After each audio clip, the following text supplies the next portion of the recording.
अस्सलाम वालेकुम गाइस, कैसे हैं आप? ठीक है, मेरे आप सब खैरियत से होंगे। और आज की इस वीडियो में मैं आप लोग को बताऊंगा कि हम वेटेड एरिथमेटिक मीन को कैसे कैलकुलेट करते हैं और सिंपल एरिथमेटिक मीन और वेटेड एरिथमेटिक मीन में फ़र्क क्या है और ये वेटेड एरिथमेटिक मीन कहाँ पे यूज़ होती है। ठीक है, तो चलो शुरू करते हैं। सबसे पहले मैं थोड़ा सा एक्सप्लेन करता हूँ कि हम वेटेड एरिथमेटिक मीन को कहाँ यूज़ करते हैं।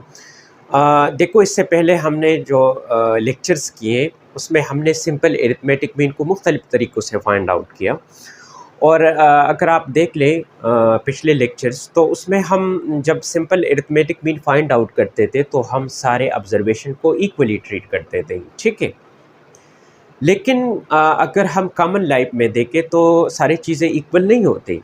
ठीक है, जैसे अगर हम प्राइसेस की बात करें, हम राइस को लेते हैं, चना लेते हैं, तो उनका जो पर केजी प्राइस है वो डिफरेंट है। आप ऐसा नहीं कह सकते कि जो टॉप क्वालिटी का मिसाल के तौर पर राइस है और पर केजी उसका प्राइस भी 50 है, और जो टॉप क्वालिटी का नंबर 1 हमारे पास चना है उसका भी पर केजी प्राइस 50। ऐसा नहीं होता, बल्कि डिफरेंट होते हैं। तो हम उनको इक्वली ट्रीट नहीं कर सकते। ये हमने एग्ज़ाम्पल किया है, हमने सब्जेक्ट्स लिए हुए हैं। तो अगर आप देखें तो सारे सब्जेक्ट्स इक्वली मुश्किल नहीं होते, कुछ आसान होते हैं, कुछ थोड़े मुश्किल होते हैं, कुछ ज़्यादा मुश्किल होते हैं। इस चीज़ को ओवरकम करने के लिए हम वेटेड एरिथमेटिक मीन को यूज़ करते हैं और हम ऑब्जर्वेशंस को उसके वैल्यू के मुताबिक जो है ना वेट्स असाइन करते हैं। ठीक है, वेटेड एरिथमेटिक मीन का हमारे पास जो फार्मूला है वो ये है कि summation irons from 1 to n WI XI and summation irons from 1 to n WI। ये जो WI हमारे पास है ये हमारे पास वेट्स है जो हम इन ऑब्जर्वेशन यानी XI को असाइन कर चुके होते हैं ऑलरेडी। ठीक है, और ये हमारे पास वेट्स है, इसको हम x बार और साथ में छोटा सा W लिख लेते हैं। W का मतलब है ये रिप्रेजेंट करता है कि ये हमारे पास वेटेड एरिथमेटिक मीन है।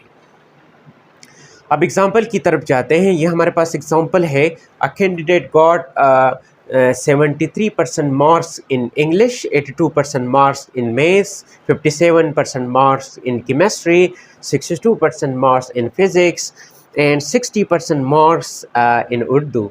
Find weighted arithmetic mean if weights 4, 3, 3, 1, 1 are allotted to subjects. ठीक है, अब हमने एक छोटा सा टेबल ड्रा करना है और सबसे टॉप लेफ्ट पे हमने लिखना है XI यानी ऑब्जर्वेशन जो हमारे पास मार्क्स है 73%, 82%, 57%।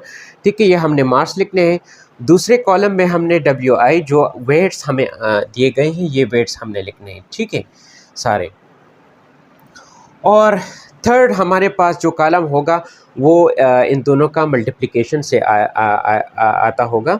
ये हमारे पास है WI XI, यानी जब हम ऑब्जर्वेशन को इन वेट्स के साथ मल्टीप्लाई करते हैं तो हमारे पास थर्ड कॉलम बनता है। ठीक है,